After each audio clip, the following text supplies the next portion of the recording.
I got into my husband's car and found a tube of personal lubricant in the glove compartment. I didn't say a word. I just secretly replaced it with industrial superglue. And what happened next forced our neighbours to make an emergency call to the fire department. I'm so glad you're here. If you're watching this video, please like and subscribe to my channel and tell me in the comments where you're listening to my story of revenge from. I want to know how far it's travelled. I sat at the kitchen table. The silence in the house is as thick as morning fog, a silence that had become a constant unwelcome guest.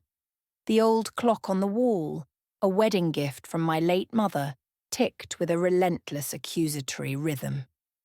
Each beat was a painful reminder of a life I was beginning to suspect was a beautiful, meticulously crafted lie. My husband Julian had just returned from one of his countless business dinners. He looked not merely exhausted but haunted, as if he carried the weight of a secret too heavy to bear. His face was a map of fatigue and guilt, lines etched around his eyes and mouth that had never been there before. He tossed his jacket on the sofa with a weariness that felt performative, loosened his tie as if it were a noose he was desperate to escape, and collapsed onto the bed, the familiar springs groaning under his weight without even bothering to shower. The faint scent of his expensive cologne hung in the air, but it was mixed with a new alien fragrance, a sweet floral perfume that felt like an intrusion, a brazen confession from a life I didn't know he was living.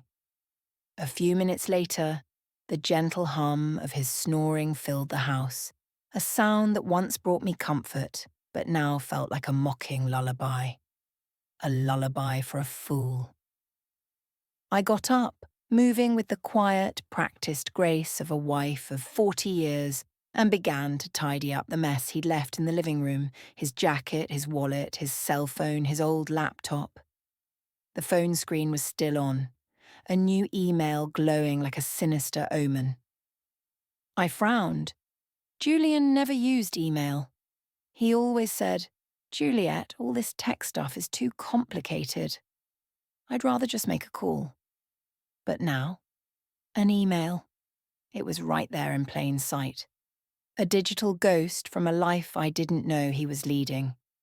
Out of a morbid curiosity that felt both wrong and necessary, I opened it.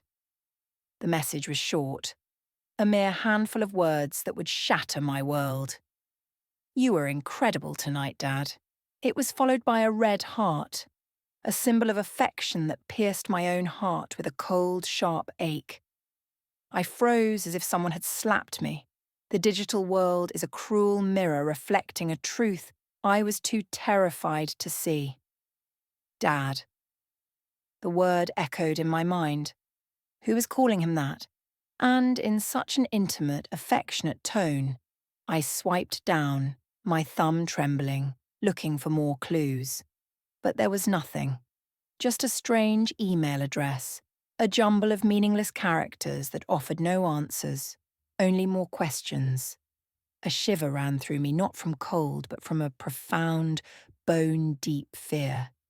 It felt like a cold wind coming in through a crack in the door of my life, revealing a secret chamber I never knew existed. I glanced at the bedroom and saw Julian turn over with a sputtering snore, his face still and peaceful, a stark and infuriating contrast to the storm raging inside me. My heart pounded like a thief's, a frantic, guilty beat. I quickly put the phone back, my hands shaking so much I almost dropped it. I continued cleaning up, my movements now mechanical, robotic. I gathered his dirty clothes to take to the laundry. As I checked his pant pockets, I felt a folded piece of paper, crisp and new. It was a receipt from a fancy steakhouse in San Antonio dated that very night. I frowned.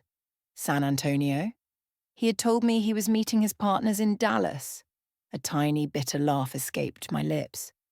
Julian hated driving to Dallas.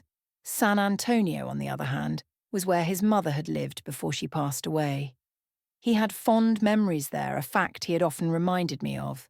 But who had he had dinner with in San Antonio, while lying to me about being in Dallas? The receipt showed a party of two, a bottle of expensive Cabernet Sauvignon, a wine he had bought me for our 10th anniversary, a wine I had never forgotten, and main courses of filet and pasta. I tried to remember the last time Julian took me to a place like that. Maybe 10 years ago when I opened my first bakery. It was a memory etched in my mind. The flickering candlelight, his proud smile, the way he toasted my success. Now that memory was a lie, a faded photograph in a scrapbook of deceit. I took out my own phone and with a silent, determined resolve snapped a picture of the receipt and the email. I didn't want to believe it, but a woman's intuition, a wife of 40 years' intuition, is a deep, primal knowing. Something was going on, and I had to find out what it was. My hands were trembling, not just with anger, but with a deep, existential dread. I felt like I was standing on the edge of a cliff, about to witness the spectacular collapse of my entire life. I went to the garage. Julian's old SUV was still warm, the air thick with the smell of gasoline and that faint, sweet perfume from his clothes.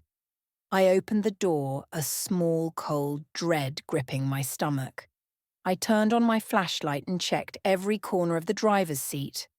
There was nothing out of the ordinary, just some loose change and an empty water bottle. But as I reached into the passenger side glove box, my fingers brushed against something plastic and slippery. I pulled it out and my heart almost stopped. A tube of used personal lubricant with dried residue on the cap.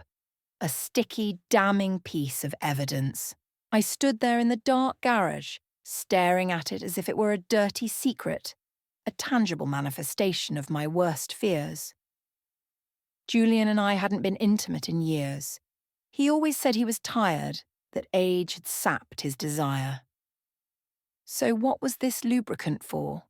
The question echoed in my mind, each syllable a hammer blow to my fragile reality.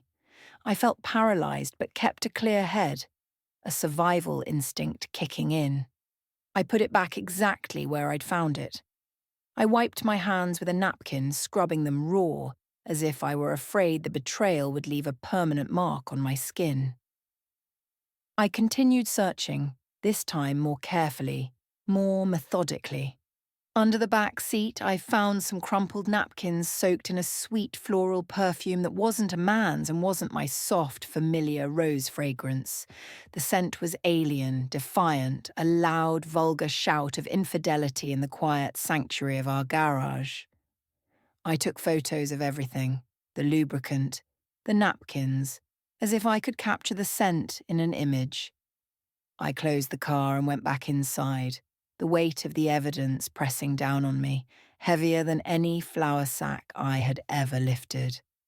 I sat at the kitchen table, my hands trembling uncontrollably as I picked up Julian's phone again. By this point, I was almost certain he was cheating on me. I checked his messages, but there were only work chats, cold and dry like a desert landscape. His inbox was empty, except for that one strange email. I checked the sent and draft folders. Nothing. Everything was too clean, too perfect, suspiciously so, as if he had erased every trace of his deception. A master of lies, I thought bitterly. My rage was now a cold, hard stone in my chest, and a new, more dangerous emotion began to stir within me, a desire for truth, a need to expose the lie no matter the cost. The next morning, just as the sun rose and the soft light filtered through the window curtains, I was already awake, a ghost in my own house. The image of the lubricant, the restaurant receipt, and that email wouldn't stop swirling in my head, a venomous carousel of doubt. I stood in the kitchen, my hands busy, but my mind a frantic whirlwind.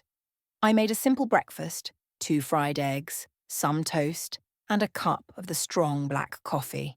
Julian liked it. I had barely slept all night. Julian came down looking tired, his hair a mess and his eyes still groggy. He sat at the table, grabbed his coffee cup, took a sip, and set it down half full. "I have an important meeting today," he said in a husky voice, a rehearsed line he'd used countless times before without looking me in the eye. "I'm sure I'll be home late." He was so good at this, I thought. The easy lies, the casual tone, it made my blood run cold. I nodded with a strained smile, though all I wanted to do was scream, "Where is the meeting? With whom?"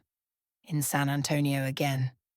But I held back, my rage a silent fire, and simply replied, "All right, be careful." He got up, gave me a light pat on the shoulder, a gesture that felt more like an afterthought than a sign of affection, and left. The door closed, leaving the kitchen in silence, and me with a suspicion that was growing into a monstrous certainty. I cleared the table and washed the dishes one by one, the rhythm of the task a small anchor in the storm of my emotions. I couldn't just sit there inventing theories. I needed the truth. Hard evidence. I picked up my phone and looked for the number for Mrs. Miller, a friend from years ago who had helped me so much when I first opened the bakery. She had once told me about a good private investigator who specialized in infidelity cases. "Juliet, if you ever need it, I can give you Thomas's number," she had said. "He's very discreet and reliable." I never thought I would need to call him, but now I had no other choice. I dialed her number, my voice trembling, each ring a drumbeat of my mounting anxiety. "Hello, Mrs. Miller, can you help me get in touch with Thomas? I need him." She was silent for a few seconds, a pause that spoke volumes before answering. "Juliet, what's going on? Did Julian do something?" I sighed, not wanting to get into the details over the phone, my pride bruised and raw. "I just need to know the truth." "Can you help me?"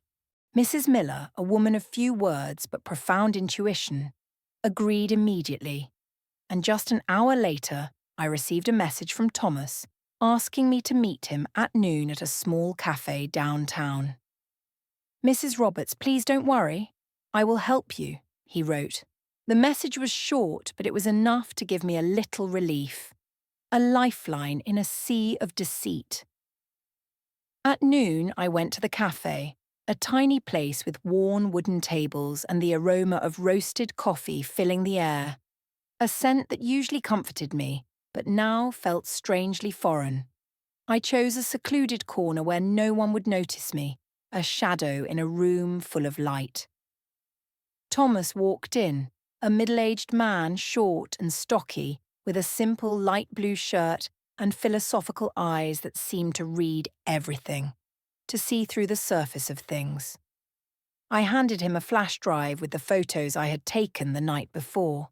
The strange email, the restaurant receipt, the lubricant tube and some napkins. "This is all I have," I said, my voice shaky.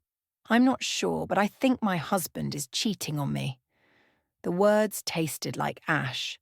Thomas nodded, reviewing each image on his phone, his face impassive, a professional facade hiding whatever thoughts he had. He carefully made notes in a small notebook.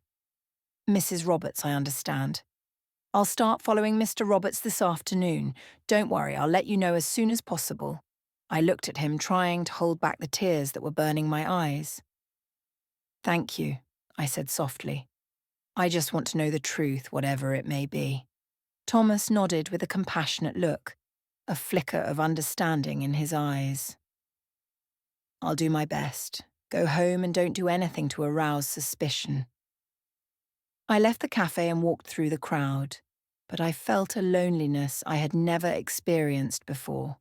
40 years of marriage, a lifetime built on a foundation of trust that was now crumbling beneath my feet. I had put all my trust in Julian. I always believed he was a family man, someone who would be with me through any difficulty. He was my rock, my anchor. And now here I was, hiring a stranger to follow my own husband. The irony was a bitter pill to swallow. I felt like I was in a bad movie, a character in a drama I never auditioned for. That night, as I sat in the bakery, the familiar scent of yeast and flour, a constant soothing presence going over delivery invoices. My phone vibrated. A message from Mr. Thomas. I opened it, my heart pounding. A mile a minute, the blood roaring in my ears. It was a photo of Julian in the light blue shirt he often wore, entering a fancy restaurant holding hands with a woman. I zoomed in on the image and my heart stopped. It was Alison, my daughter-in-law. She was wearing a tight black dress with heavy makeup, intense red lipstick, and her hair down. They didn't look like father-in-law and daughter-in-law, but like a couple on a date. Their bodies turned toward each other, a shared secret between them. I sank into my chair, my hand trembling as I held the phone. Alison, how was this possible? At family gatherings, she and Julian always acted distant, barely speaking to each other. I now realised it was a masterful act, a performance for my benefit. Mr. Thomas sent more photos. In one, they were sitting in a secluded corner, the table decorated with candles and flowers. Alison was leaning toward him, smiling, and Julian was toasting her glass with an oddly tender gaze. I saw the photo and felt a crushing pain in my chest. In 40 years, I had never seen him look at me like that, not even when we were young. When I was that girl from San Diego with long hair and a radiant smile, he looked at me that way, a look of genuine adoration, of a love I thought was mine. Now it was hers. In the middle of the night, a video arrived from Mr. Thomas. The clock on the wall read 2 a.m. I put on my headphones, a desperate attempt to keep the secret contained, and pressed play. My hands so shaky I almost dropped the phone. In the video, Alison leaned close to Julian's ear, whispering something that made him laugh loudly, a sound that was a stranger to me. Her voice sounded sweet, her eyes sparkling under the restaurant lights. Then they got up and left, and Julian, ever the gentleman, opened the car door for her as if she were a lady and he were her lover. I replayed the video again and again, a self-inflicted torture. Each time felt like another stab to the heart. Alison, my daughter-in-law, whom I had treated like my own daughter, whom I had taught how to make our family's traditional flan, and Julian, the man I had given my whole life to, with whom I had built a family. What were they doing behind my back? Behind Daniel's back? The questions were a tidal wave, threatening to drown me. I saved all the photos and the video to a flash drive, making a note of every detail, date, time, place, even the name of the restaurant. My hands worked on autopilot, but my mind was in chaos. I didn't want to believe it. I couldn't believe Julian and Alison were capable of something so low, so cruel.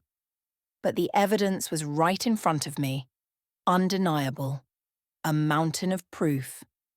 I stayed in the bakery among trays of sweet pastries that smelled delicious, but I felt like my world was falling apart. I remembered the early days of the business when Julian would help me carry sacks of flour, when we would laugh together in that little kitchen, our dreams as big as the sky. Now it all seemed like a distant memory, a beautiful lie I had lived for too long. The next morning, I was in the small kitchen of the bakery, holding a list of orders for a large hotel downtown. The smell of flour and vanilla, which always brought me peace, felt empty that day, a hollow comfort. As soon as I finished signing the delivery invoice, my phone vibrated in my apron pocket. I wiped my hands and my heart sank when I saw it was a message from the detective. Just a short sentence. "Mrs. Roberts, I'm sending you more evidence." I took a deep breath, trying to stay calm, but my hands trembled as I opened the message. A series of photos appeared on the screen. The first showed Julian in his usual grey shirt, leaving a law office near the main plaza. By his side was Alison in a beige office dress, her hair in a high ponytail, and huge dark sunglasses that almost covered her face. A pathetic attempt at anonymity. They were walking very close together, not like in-laws, but like a couple. Their bodies are a testament to their forbidden bond. In the next photo, they were standing in front of a 4-star hotel with gleaming glass doors and a gold sign. I zoomed in, desperately looking for some sign to deny what I was seeing, but there was nothing. They looked too natural, too comfortable together, a part of a world I was not a part of. Then came a short video from Mr. Thomas. I pressed play and my heart pounded so hard I thought it would burst. A frantic drum against my ribs. The shot was from a distance, but it was clear enough to see Julian and Alison on the 3rd-floor balcony of the hotel. His arm was around her waist and she was resting her head on his shoulder, her long hair moving softly in the wind. And then, like a stab, I saw them share a quick kiss without trying to hide. It was a brief kiss, but it was enough to burn away the last spark of hope I had left. I replayed the video frame by frame, each image digging deeper into my soul, a slow, agonizing descent into hell. The room curtain opened slightly and Alison came out running to hug Julian, her face lit up with happiness, as if she were a young girl in love. I slumped into the chair, clutching the edge of the table to keep from falling apart. Mr. Thomas wrote, "They also rented the room for the afternoon. It looks like they're staying the night. I'll keep an eye on them." I read the message over and over, my throat tight, as if I were being strangled. Just a few hours earlier, Julian had written to me, "Juliet, I won't be home tonight. I have to meet a potential partner from out of town. Get some rest." The tone was sweet and caring, just as it had been for years. But now I knew it was all a lie. A well-constructed lie. A potential partner from out of town. He wasn't out of town. He was here in a 4-star hotel with our own daughter-in-law. I opened my portable hard drive and carefully saved every photo and every video. Each time I hit save, I looked at the image as if to make sure I wasn't dreaming. In the video, Julian's gaze toward Alison was so tender. The way he caressed her hair reminded me of the way he used to do it with me more than 30 years ago. We were young and I believed our love would last forever. A promise whispered under a starry San Diego sky. Now seeing this, all I saw was lies and blatant betrayal. I remembered family gatherings, everyone sitting around the table, a tableau of our perfect family. Alison always sat far away from Julian. Sometimes she even looked at him with disgust. Daniel would joke, "Mom, I think Alison can't stand Dad. She avoids him like the plague." I believed it too. I thought they just didn't get along, that she was just trying to fit into the family. But now I understood it had all been a farce, a carefully choreographed dance of deception. They acted too well in front of me, in front of Daniel, in front of the whole neighborhood. I felt like a fool, a blind wife betrayed by 2 traitors right in front of my eyes. People were going about their lives unaware of what was happening on that hotel balcony. But Mr. Thomas had captured the perfect moment like a silent hunter, a snapshot of my reality. I replied to him, "Thank you. Please keep watching. I need to know everything." He answered briefly, "I will. Stay calm." That night, I returned to the house that had been my home with Julian. It felt foreign now, a place of ghosts and lies. I opened the dresser drawer and took out a thick envelope, my hands moving with a grim determination. I printed all the evidence, photos of Julian and Alison leaving the lawyer's office, photos of them entering the hotel, photos of them on the balcony, and every frame of the video. I carefully arranged them, sealed the envelope, and hid it at the bottom of the drawer under old family photos. I looked at a photo of the four of us, Julian, Alison, Daniel and me at Daniel's birthday party a few years ago. Alison was smiling, hugging Daniel tightly, while Julian stood beside me with his arm on my shoulder looking proud. Now looking at it, all I wanted was to rip it to pieces, to tear the image of their smiling faces from my life. The next morning, just before dawn, I heard the front door open slowly. Julian staggered in, smelling of alcohol. The partner was too difficult, Juliet, he complained in a raspy voice, his eyes red as if he'd been up all night. I had to drink a lot. I'm dead tired. I was in the kitchen with a glass of water in my hand, watching him perform while feeling like he was rubbing salt in a wound. Rest, I replied calmly as always, the practiced voice of a wife. You have to go to work tomorrow. He nodded, gave me a pat on the shoulder as if nothing had happened, and dragged himself to the bedroom.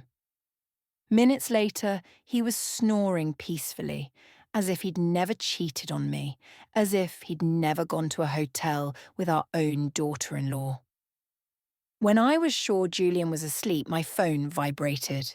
It was a call from the detective, Mr. Thomas. His voice was low, almost a whisper, as if he feared someone would overhear him. Mrs. Roberts. I recorded their conversation in the hotel parking lot. I used special equipment. They didn't even notice. I'm sending it to you now. My heart pounded hard, but I simply replied, Thank you, Thomas. Send me the file.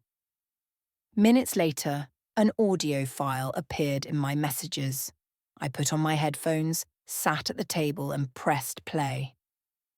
The first thing I heard was Alison's voice, cold and ambitious, a stranger's voice. Dad, hurry up with that fake contract.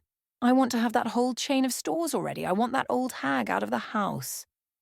I felt a blow to my chest and gripped the phone tightly. Then came Julian's voice, deep and confident.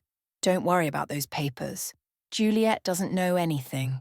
Leave it in my hands. She trusts me too much. It felt like a knife twisting in my heart. They weren't just cheating on me.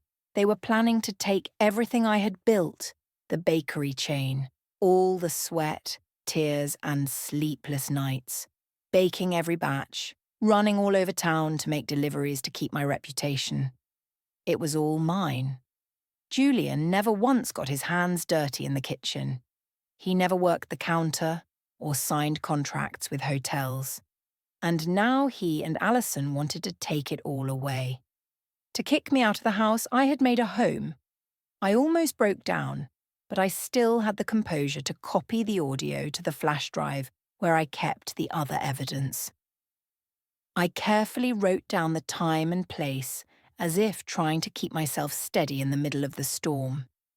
The next morning, as I made coffee in the bakery, my phone vibrated again. Thomas sent another batch of new photos taken with a telephoto lens. In them, Julian and Alison were inside his car with a thick pile of papers in front of them. Alison had a red pen and was marking the document intently. Julian next to her nodded and smiled as if he were in full agreement. Thomas wrote, I overheard something. It seems they want to use a contact at the notary's office to make the transfer. I'll investigate further. I zoomed in on the photo. I could see the letters on the paper, though I couldn't read them. But I knew these weren't normal work papers. They were planning to steal everything I had worked for, step by step. I sat there among the trays of sweet pastries that smelled so delicious. But I felt as if my whole world was collapsing. I reopened the audio file, put on my headphones, and listened to every phrase, every word they said. That wretched old woman. That's what Alison called me.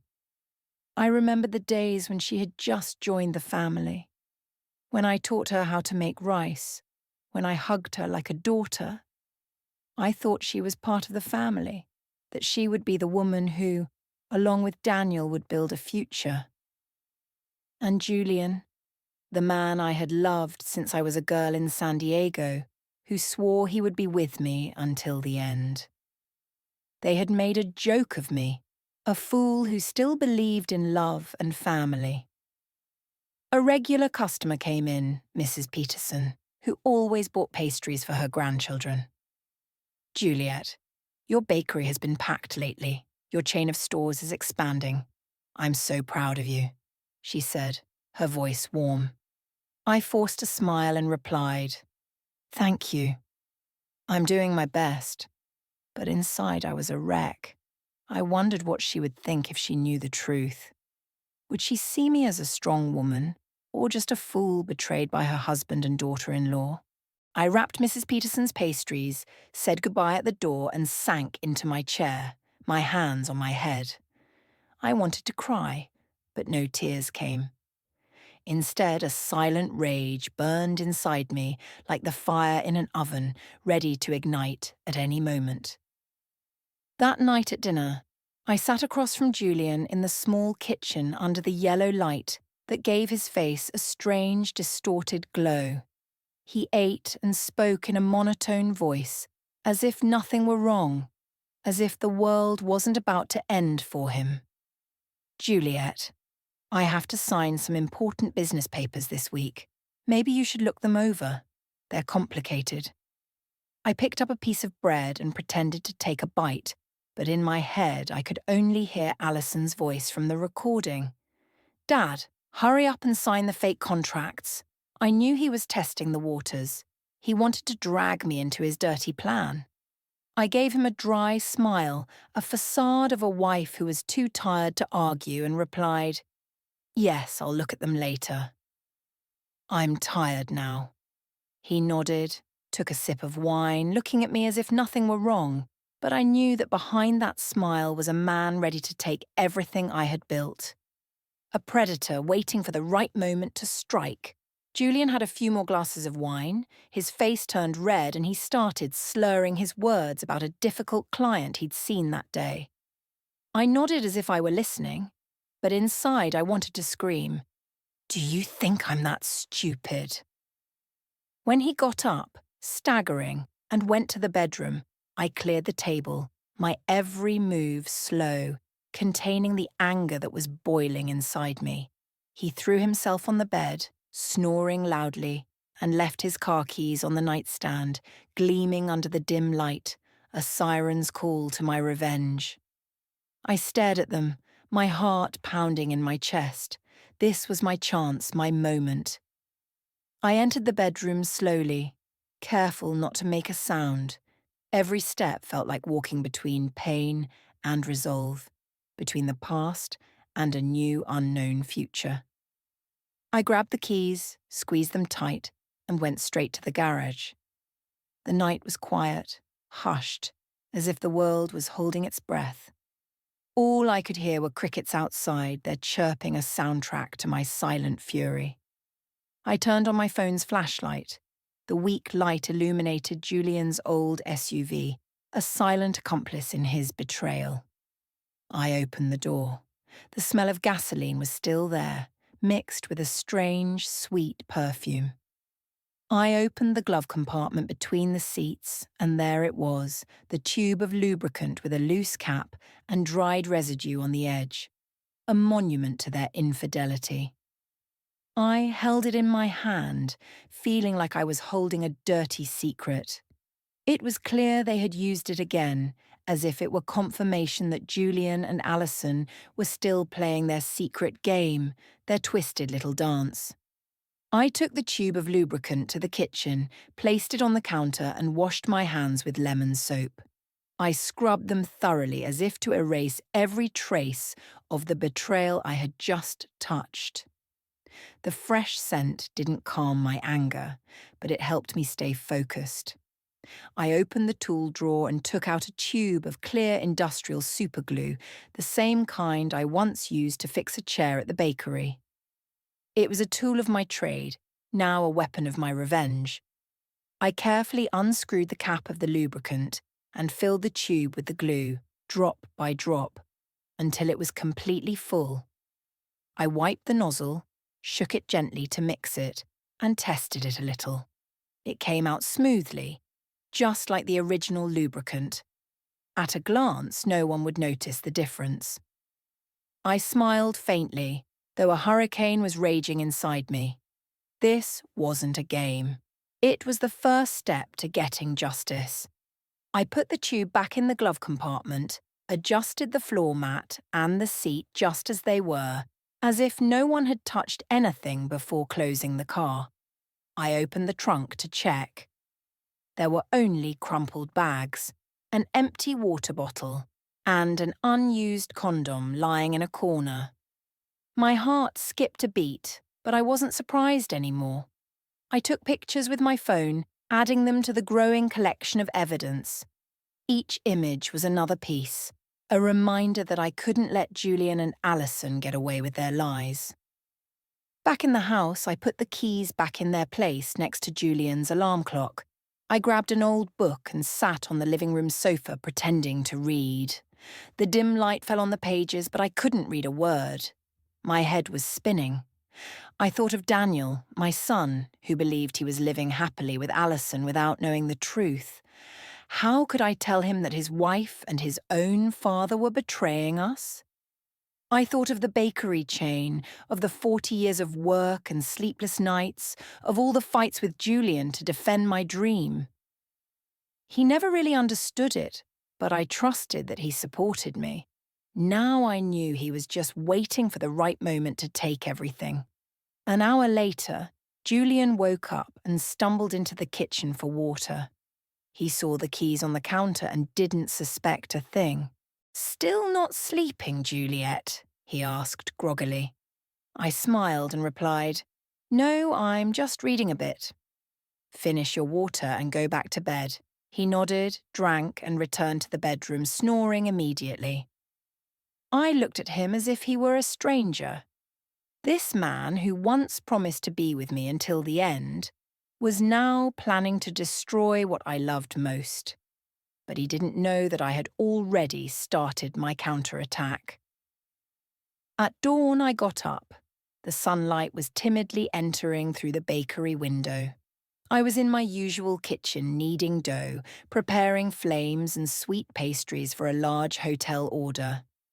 I pressed the dough with all my might, channeling my rage into every movement. When I returned home for breakfast, I made an effort to keep a calm face. Julian was already up with a cup of black coffee in his hand. I served him eggs and toast. "Julian," I said calmly, "I have to travel to Nashville tomorrow to sign a contract with a new partner. I'm sure I'll be home late. Can you take care of dinner?" I watched him out of the corner of my eye. He looked surprised, but in his eyes something was shining that wasn't concerned. It was a relief. "A big contract?" he asked, taking my hand with a feigned tenderness. "Don't worry. Go ahead. I'll handle it." But that spark in his eyes, that slight curve of his lips, as if a weight had been lifted, pierced my chest. He wanted me to leave, and I knew exactly why. I smiled and nodded. "Thanks. I'll call you if I get back late." He took another sip of coffee. Then he got up, saying he had to get to the office early.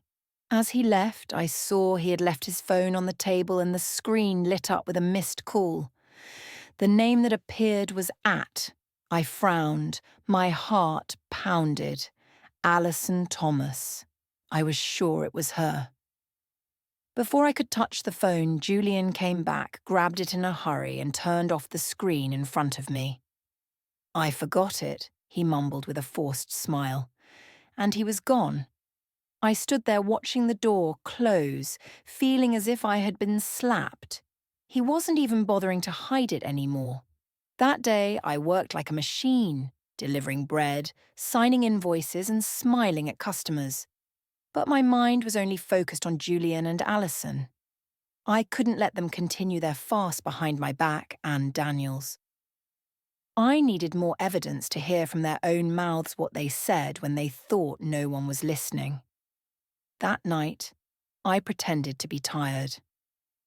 I went to bed early and told Julian, "I have to wake up early tomorrow to catch the bus, so I'm going to sleep." He nodded, gave me a pat on the shoulder. "Rest, Juliet. Be careful on your trip tomorrow." I lay down and closed my eyes, but I sharpened my hearing, attentive to every sound in the house. Close to midnight, when Julian's snoring stopped, I heard him get out of bed quietly. The faint light from his phone shone in the darkness. He left the room with his phone, thinking I was asleep. I stayed still, my heart pounding. Then I slowly got up and followed him on tiptoe. I hid behind the thick living room curtain and saw him standing in a dark corner near the window. He put the phone to his ear and spoke softly. "Yes, of course. Come over to the house tomorrow. We won't have to go to a hotel anymore. Juliet has to leave town to sign a contract and she'll be back late." I heard a soft giggle from the other side.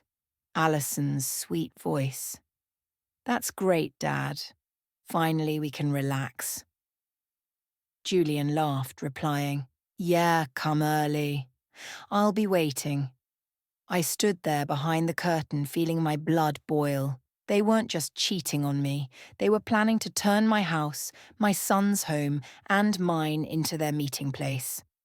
I returned to the bedroom in silence, opened a drawer, and took out Daniel's old recorder, the one I bought him for college to record his classes.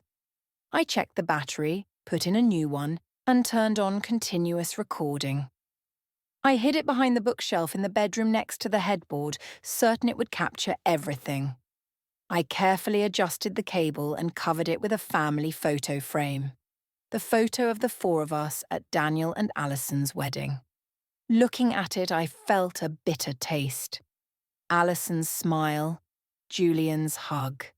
Now they were all lies.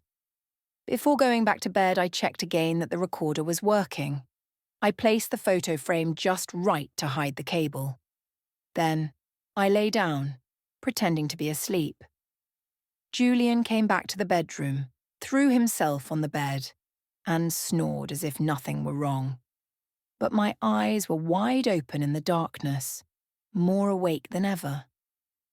I reached for the clock and set the alarm for earlier than usual. I closed my eyes but did not sleep. I was ready for the next step of my plan. I woke up at 5 o'clock in the morning when it was still dark. Only the faint light from the streetlights was coming through the window. The house was silent. All I could hear was Julian's steady snoring from the bedroom. I was in the kitchen with a cup of cold coffee in my hand, staring at the skillet of oil that was already on the stove. It was the last step of my plan, a simple smoke trap but enough to expose the truth. I tied a thin string to the stove's igniter. I ran it over to the window and attached it to a heavy object, an old coffee can I found in the cabinet. All I had to do was pull it from a distance, and the flame would ignite the oil, creating thick black smoke, enough to alarm the neighbours. I opened the window by the stove a little so the smoke could get out. Then I tested it once. The smoke rose quickly, forming spirals like a warning. I turned it off immediately, checked everything again, and made sure not to leave any trace that might make Julian suspicious. I put on a jacket, grabbed my large purse, and pretended to be leaving for my trip. Before I left, I went into the bedroom and gently shook Julian. "I have to go to the bus station right now," I said in a calm voice. "I'm going to sign a contract.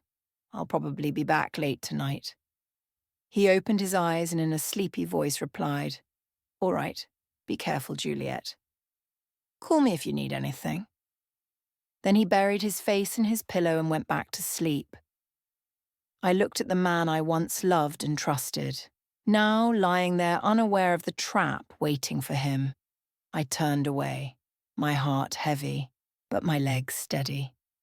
Instead of going to the station, I went across the street to Mrs. Peterson's house. She was my neighbour and my friend. She opened the door and looked at me worried. when she saw my purse. "Juliet, what are you doing so early? Is something wrong?" she asked with affection. I forced a smile. "Mrs. Peterson, can I stay here for a few hours? I need to watch my house." She frowned but didn't say anything else. She poured me a hot cup of coffee and gave me a chair by the window. From there, I could see the entrance to my house where Julian and Alison would enter and where the truth would be revealed. Around 10 o'clock, a taxi pulled up in front of the house. Alison got out wearing a light floral dress and dark sunglasses as if she were afraid someone would recognize her. Julian opened the door, looked around in a hurry and quickly ushered her inside. I gripped my coffee cup tightly, my heart pounding in my chest. "It's time," I murmured, and turned on the app on my phone connected to the hidden recorder I had left in the bedroom. The sound started coming through my headphones. Alison's laughter, the clinking of glasses, heavy footsteps. Then I heard Julian's deep voice. "All right, we don't have to hide in a hotel anymore." Alison laughed. "You really know how to pick your moments. The old hag is gone, right?" I bit my lips, holding back the rage as I listened to her call me the old hag with so much contempt. Then the bed started to creak along with other sounds I didn't want to keep listening to. I closed my eyes, took a deep breath, and told myself, "Just a little longer, Juliet. Just a little longer." A few minutes later, suddenly, Alison screamed, "What the hell is this? We're stuck." Her voice was filled with panic, almost sobbing. Julian growled, "Shut up!" "Wait, let me see." I smiled. I barely touched my phone and activated the smoke trap remotely. The string pulled hard. The stove ignited. The skillet of oil caught fire. Black smoke billowed out of the kitchen window in thick spirals, spreading outside like an alarm signal. Mrs. Peterson gasped. She looked out the window. "Juliet, your house is on fire." I pretended to be scared, but inside I felt strangely calm. Neighbours started coming out into their yards shouting, "Juliet's house is on fire!" Call the firefighters. A man nearby, Mr. Miller, quickly took out his phone and called the city fire department. I stayed there holding my coffee cup tightly, my eyes fixed on my house. Everything was going according to plan. In my headphones, Alison's voice sounded more and more desperate. "Julian, do something, I can't move." Julian's voice roared, "Don't scream, I'm trying." But I knew they couldn't do anything. The industrial superglue I had swapped was already at work, leaving them trapped at their most humiliating moment. I imagined them struggling, scared, and a part of me felt satisfied. Not because I was cruel, but because they had pushed me to this. They wanted to take my bakery, my family, even my honor. Now I would make them pay. I looked out the window. The smoke continued to rise, getting thicker. The neighbours were crowding together, yelling in a panic. "What's going on?" someone asked. "Where's Juliet?" "She went out of town for work." "That's what I heard," another replied. Mrs. Peterson, standing next to me, looked at me with suspicious eyes but didn't say anything. She just squeezed my hand gently. I knew she had a hunch, but I didn't need to give her an explanation. The truth was about to explode, and I was ready. Just 10 minutes later, the siren of a fire truck sounded at the end of the street like a death knell. The red vehicle sped up and skidded to a stop in front of my house. I saw Daniel jump out of the driver's seat in his fire chief uniform, his face tense. My son shouted in a firm voice, "Get the equipment ready quick." There might be people inside. I looked at him and felt a sharp pain. My son, always so proud of his family and his parents. Now he was about to face the cruelest truth. I wanted to run and hug him and say, "I'm sorry, Daniel." But I had no other choice. I stayed still, letting everything take its course. The smoke from the kitchen continued to rise thickly, making Daniel and his team believe there was a serious fire. My son led the way with a sledgehammer breaking down the front door. The sound of splintering wood echoed in the air. His teammates followed him with hoses and extinguishers. I listened to the commotion coming from the bedroom, Julian's desperate shouts mixed with Alison's sobs. "Do something, Julian. I can't move," Julian growled. "Shut up. Don't scream." I bit my lips, squeezing the phone where the app was still transmitting the audio from the hidden microphone. They were trapped, helpless, just as I had calculated. Daniel entered the bedroom and I could imagine what he found. His own father and his wife, naked, stuck to each other on the bed, their faces pale with pain and panic. I wasn't there, but through my headphones I heard Daniel's voice falter. "What? What is this?" A firefighter behind him murmured in surprise, "Oh my God!" Another couldn't hold back and let out a nervous laugh, but Daniel immediately shouted, "Silence!" I knew that cry wasn't just to maintain order, but my son's last attempt to hide his pain. The humiliation was now exposed not just to Daniel, but to the entire fire team and the whole neighborhood. A firefighter ran out and told Daniel, "Chief, the smoke is under control." It was just a small oil fire, nothing serious, but Daniel didn't reply. I figured the young man was still in the bedroom, frozen by what he was seeing. The neighbors started to arrive, crowding in front of the door, pointing and whispering. "What's happening?" "It's Julian and his daughter-in-law," a woman shouted, her voice full of amazement. "Oh my God, how could this have happened?" Another chimed in. Mrs. Peterson, standing next to me, took out her phone and silently started recording, moving the camera closer to Julian and Alison, who were writhing in bed, their faces contorted with pain. She looked at me with eyes full of pity and anger. "Juliet, you knew about this, didn't you?" I didn't answer. I just nodded softly, without taking my eyes off the window. Daniel came out of the bedroom. I heard the thud of his boots on the hardwood floor. Through the headset, I heard Julian shout in a raspy voice, "Get everyone out of here!" "Close the door, Daniel." But it was too late. The whole neighborhood was gathered, their faces showing disdain, their whispers sounding like a chorus of shame.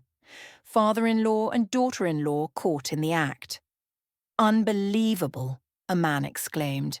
"Poor Juliet. How did it come to this?" Another sighed. The firefighters, after a moment of hesitation, had to act. They wrapped sheets around Julian and Alison, trying to cover their stuck-together bodies, and carried them out on stretchers. I could hear Alison's broken sobs mixed with her groans of pain. "Please do something. I can't stand it anymore," Julian just mumbled weakly. "Don't let anyone see us." But the whole neighborhood had already seen. There were looks of revulsion, mocking laughs, and shakes of disappointed heads. They were carried out wrapped in a thin sheet amidst the growing murmurs. What a disgrace! Father-in-law and daughter-in-law. My God, how filthy! The crowd was still gathered at the entrance when the ambulance left with its siren blaring. Among the loud voices I heard bursts of laughter.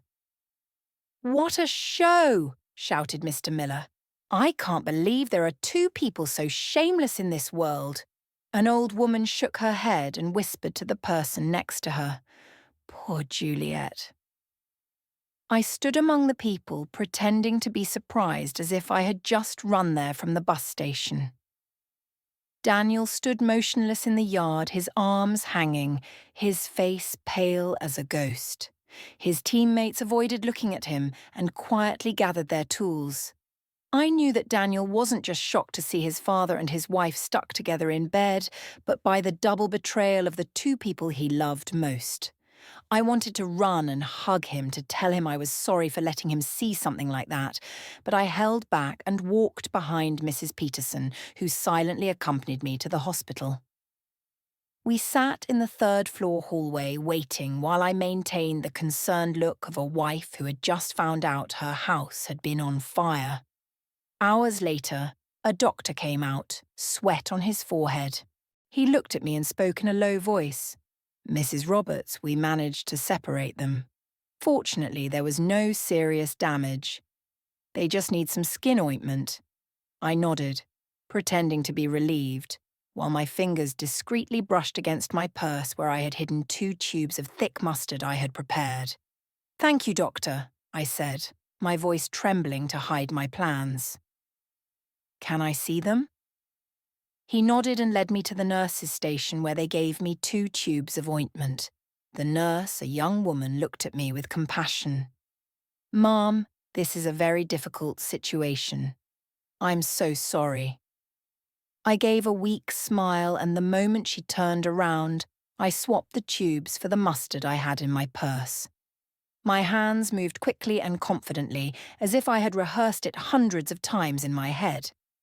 I entered the hospital room with a tube of mustard in my hand, feigning concern. "Julian, Alison, are you okay?" Alison was in bed, her hair a mess, her eyes red, unable to look at me. Julian, still pale, mumbled, "Juliet, I can explain." But I didn't let him continue. I placed the tube of mustard on the table next to the bed and left. Minutes later, a gut-wrenching scream came from the room. Alison was covering her face, crying. "It burns. My skin is on fire." Julian was writhing in bed, cursing. "What the hell is this? Who did this?" The entire hallway was in an uproar. Patients and family members came out to look. An old woman whispered to her son, "It's them. The couple from the video this morning on the internet. The father-in-law with the daughter-in-law. What a disgrace." Another added, "They deserve it." The doctor ran into the room asking the nurses to clean their skin and apply a neutralizing agent. But the humiliation of Julian and Alison was already public, impossible to stop. Mrs. Peterson's video of them being carried out on a stretcher had spread throughout the neighborhood and on social media. I was in the hallway listening to the murmurs, feeling as if the whole world were witnessing the downfall of those 2 traitors. When the crowd dispersed, Daniel entered the room with a thick folder in his hand. I had called him as soon as the ambulance left, asking him to get the envelope with the evidence I had saved in the drawer and the 2 divorce papers I had ready. He handed me the folder, his gaze empty without saying a word. I opened it, took out the documents and placed them on the table in front of Julian and Alison. I looked him directly in the eyes, my voice cold but firm. 40 years of marriage end here. Sign these and then do whatever you want as long as you disappear from my son's life and mine. Alison collapsed, crying, looking at Daniel. "Honey, forgive me, I made a mistake. Please, I beg you, forgive me." But Daniel just looked at her, his gaze as hard as stone, and left without saying a word. Julian tried to grab my hand, his voice trembling. "Juliet, listen to me. I didn't want this." I pulled away, cutting him off. "Don't say anything else, Julian. You chose this path." He yelled desperately, "Juliet, please." But the nurse came in and warned, "Be quiet. This is a hospital." I turned and walked away without looking back. In the hallway, I saw Daniel leaning against the wall, his head in his hands. I walked over and put my hand on his shoulder, but he didn't lift his face. "Mom," he whispered, his voice broken. "Why did it have to be Dad?" "Why her?" I didn't answer. I just hugged him tightly, sharing his pain with my own. At that moment, I knew that Julian and Alison had lost everything, their honor, their marriage, even their dirty plan. But Daniel and I had also lost a family. I only hoped that with time, we would find peace. A few weeks after the scandal, my bakery was busier than ever. The little bell on the door wouldn't stop ringing. Customers came in and out with smiles and compliments. "Juliet, you are so strong. Mrs. Peterson said, holding a bag of freshly baked flan.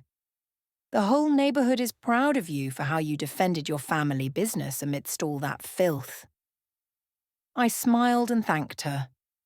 People supported me. They called me a strong woman, but only I knew that strength came from the broken pieces of my heart. Every time I looked at the oven where I had worked with sweat and tears for 40 years, I remembered Julian and Alison, who wanted to take everything from me, but failed. And I'm still here with my bakery, with Daniel, and with a new life. Daniel moved in with me right after that day. He didn't talk much about what had happened, but I noticed the change.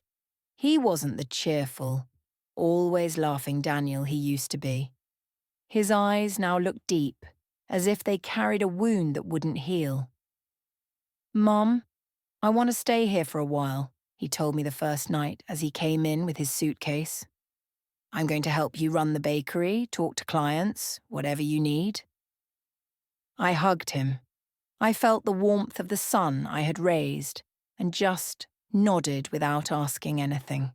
I knew Daniel needed time, and so did I. Every morning we opened the bakery together.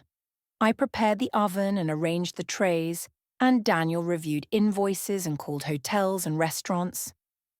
"Mom, the Grand Hotel wants to increase their sweet pastry order for next week," he called out to me from the cash register, his voice calm, but without its usual brightness.